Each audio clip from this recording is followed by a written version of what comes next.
Alhamdulillah nahmaduhu wa nasta'inuhu wa nastaghfiruhu wa natubu ilaih wa na'udzu billahi min syururi anfusina wa min sayyiati a'malina may yahdihillahu fala mudilla lahu wa may yudlil fala hadiya lahu asyhadu an la ilaha illallah wahdahu la syarika lahu wa asyhadu anna Muhammadan abduhu wa rasuluhu la nabiyya ba'dah.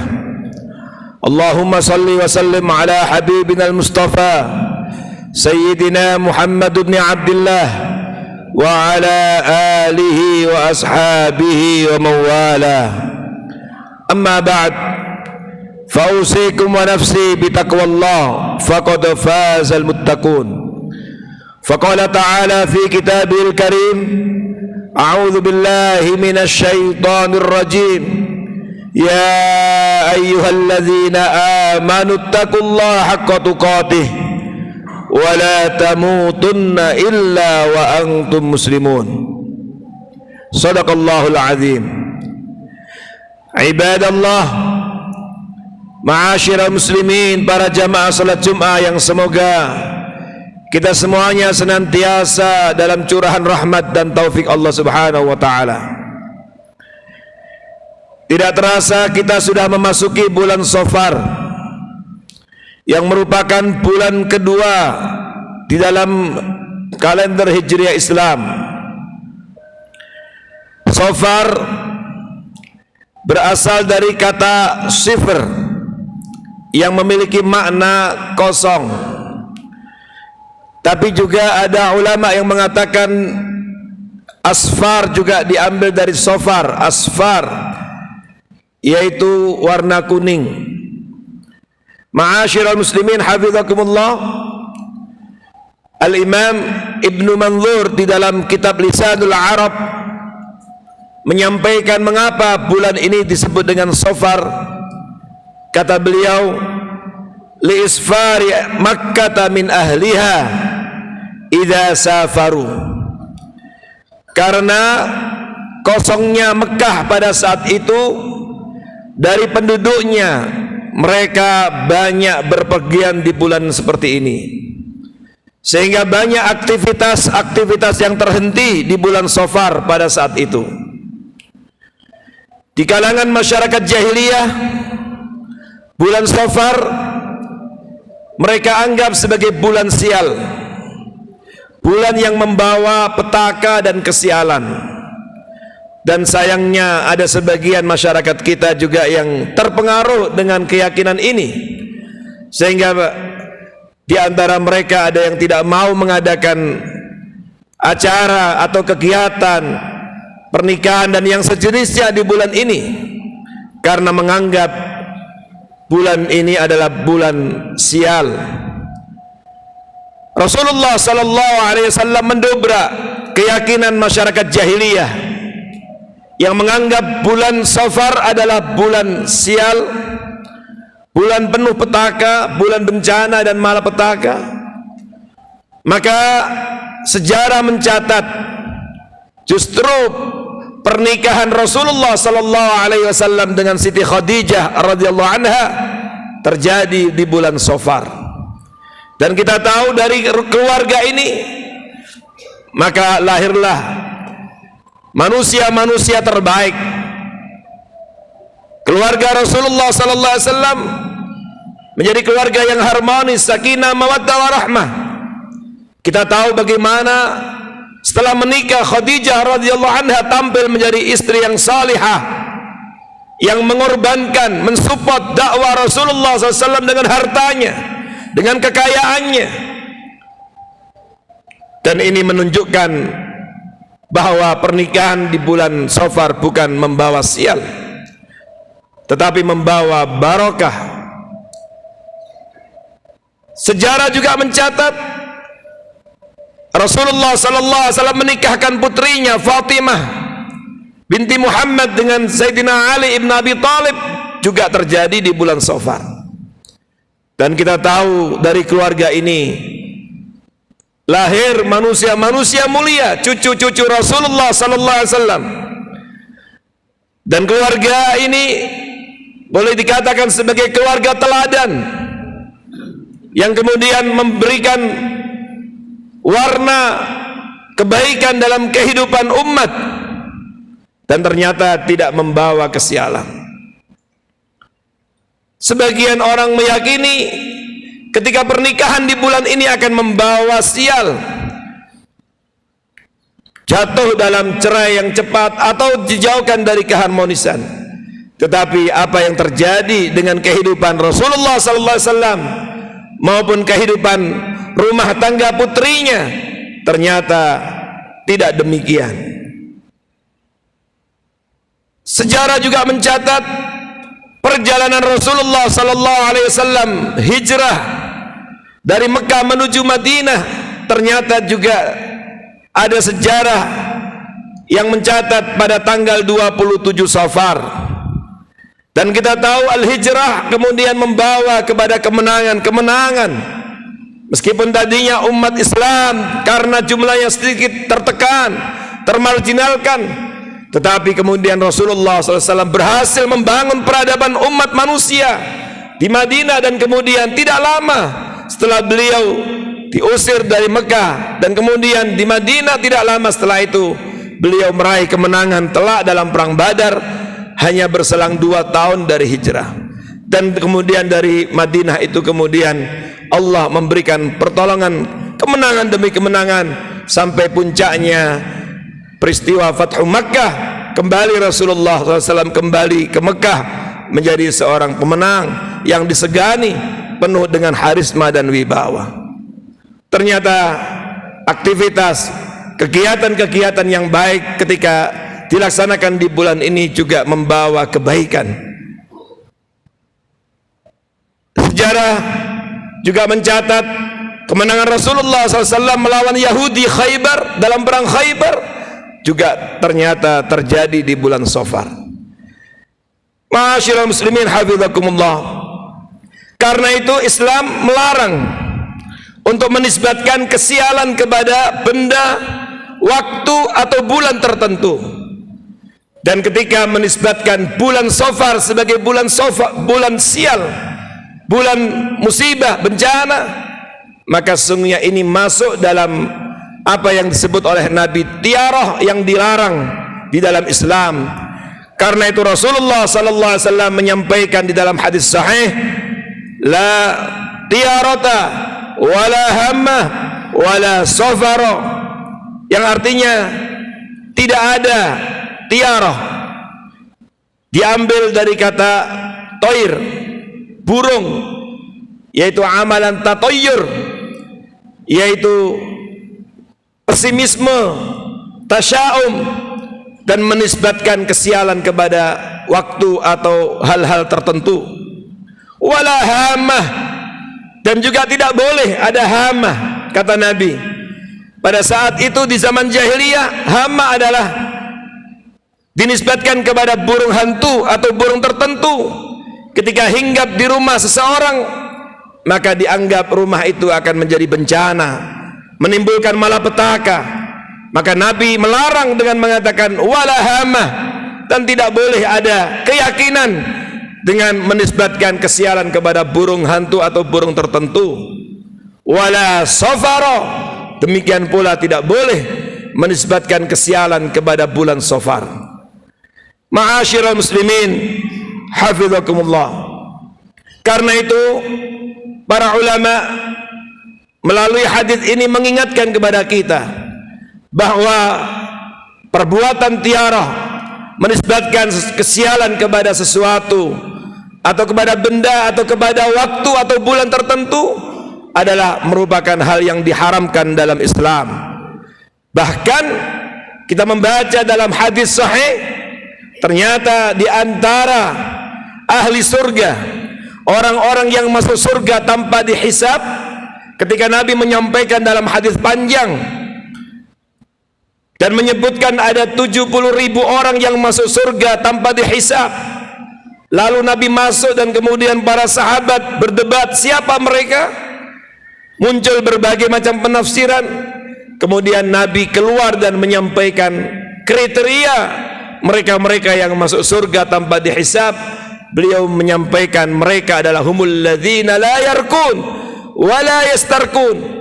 Mereka adalah umatku yang tidak ruqyah, tidak terpengaruh dengan jampi-jampi yang bertentangan dengan syariat, dan juga tidak minta untuk diruqyah dengan jampi-jampi yang tidak jelas, yang menimbulkan kesyirikan dan lain sebagainya.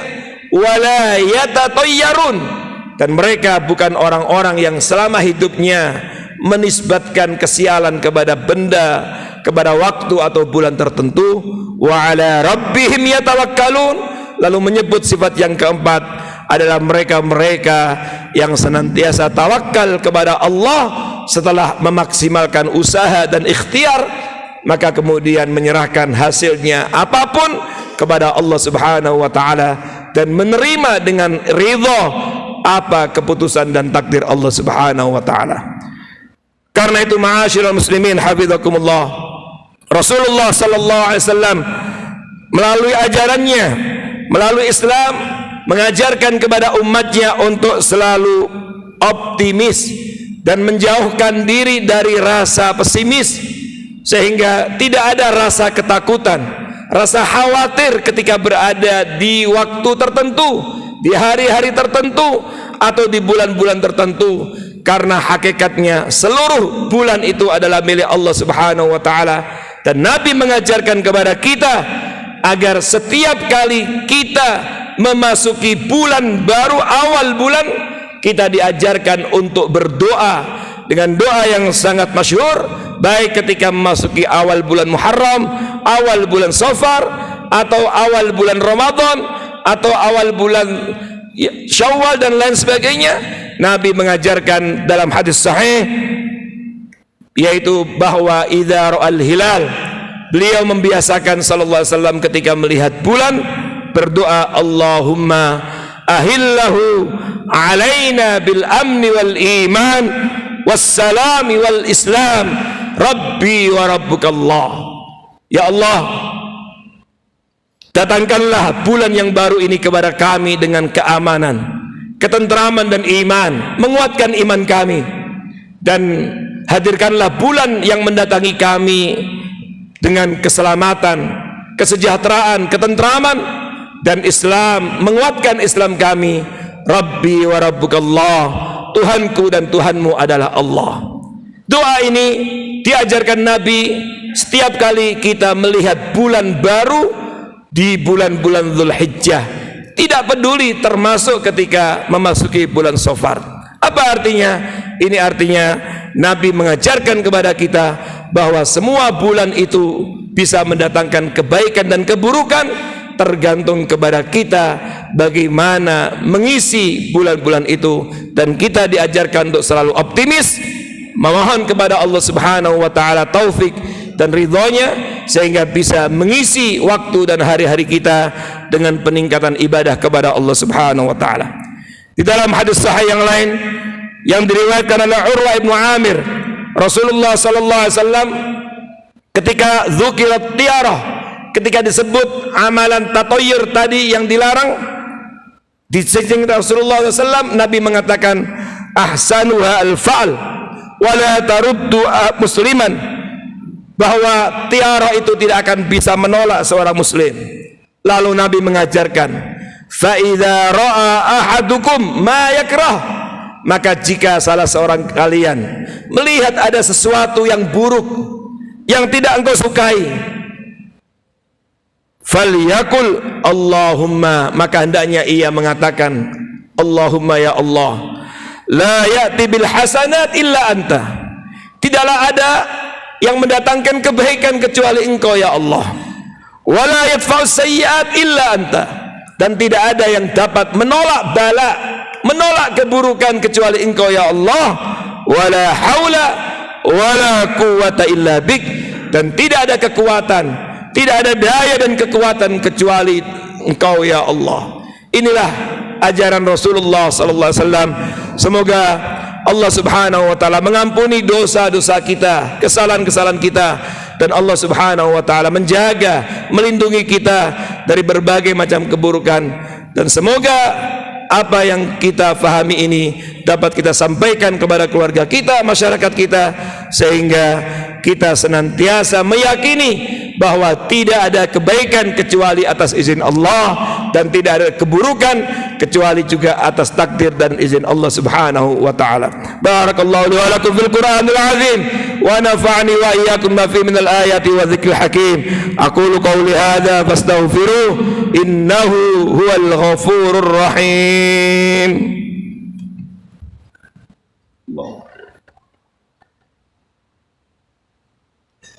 Allah.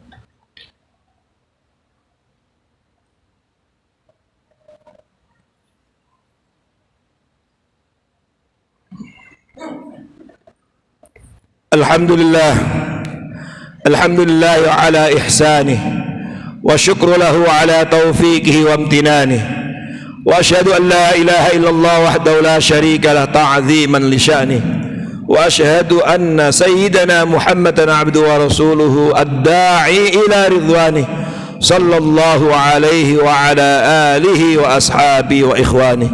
Amma ba'd, fa usikum wa nafsi bi taqwallah faqad fazal muttaqun. Faqala ta'ala fi kitabil karim, a'udzu billahi minasy syaithanir rajim, ya ayyuhalladzina amanu taqullaha wa qulu qawlan sadida. Ma'asyiral muslimin hafizakumullah. Di khutbah yang kedua ini mari kita berdoa kepada Allah Subhanahu wa taala. Semoga Allah Subhanahu wa taala menguatkan iman kita, menguatkan iman keluarga kita, menguatkan iman seluruh anak bangsa kita, sehingga dengan kekuatan iman itu Allah mendatangkan barakah dalam hidup kita. Wa'lamu anna Allah amarakum bi amrin bada'a fi nafsihi, faqala ta'ala innallaha wa malaikatahu yusalluna 'alan nabi ya ayyuhalladzina amanu sallu 'alaihi wa sallimu taslima. Wardallahu 'anil khulafa'ir rasyidin Abi Bakar wa Umar wa Utsman wa Ali wa 'anit tabi'in wa man tabi'ahum bi ihsan ila yaumiddin wa 'anna ma'ahum bi afdhika wa karamika ya arhamar rahimin. Allahumma 'izzal islam wal muslimin wa adhil syirka wal musyrikin wa ahlikil kafarata wal zalimin wansur ibadakal muwahhidin ala a'daika a'daiddin. Allahumma ansur man nasaraddin wa khzul man khadaladdin. Allahumma man arada al-islam wal muslimina bisu' fa'ashghilhu bi nafsihi faj'al tadbirahu tadmiran 'alaihim ya rabbal alamin. Allahumma inna nas'aluka al-'afwa wal 'afiyah wal mu'afata ad-da'ima fid din wad dunya wal akhirah. Allahumma inna nas'aluka 'ilman nafi'a wa nas'aluka rizqan thayyiba wa nas'aluka 'amalan mutaqabbala. Allahumma farrij hammal mahmumin wa nafis karbal makrubin washfi mardana wa mardal muslimin. Allahumma shfi mardana wa mardal muslimin wa afi mubtalana wa mubtalal muslimin warham mautana wa mautal muslimin. Ya Allah, jangan biarkan kami meninggalkan tempat ini kecuali dengan dosa yang Kau ampuni. Jangan biarkan kami meninggalkan tempat ini kecuali dengan urusan yang Kau mudahkan. Jangan biarkan kami meninggalkan tempat ini kecuali jika ada di antara kami yang sakit Kau sembuhkan. Jangan biarkan kami meninggalkan tempat ini kecuali doa-doa kami Engkau kabulkan. Ya Allah, berkailah kehidupan kami, berkailah kehidupan rumah tangga kami, berkailah rezeki kami, berkailah kehidupan sosial kami, berkailah kehidupan ekonomi kami, berkailah kehidupan berbangsa bernegara kami. Ya Allah, angkatlah dari negeri kami beragam bencana dan malapetaka ya Allah. Selamatkanlah kami ya Allah. Rabbana atina fid dunya hasanah wa fil akhirati hasanah wa qina adzabannar. Ya Allah, jadikanlah kami, anak-anak kami, keluarga besar kami, orang-orang yang ahli kebaikan, kebajikan dan ahli Al-Quran. Ibadallah, innallaha ya'muru bil 'adli wal ihsan wa ita'i dzil qurba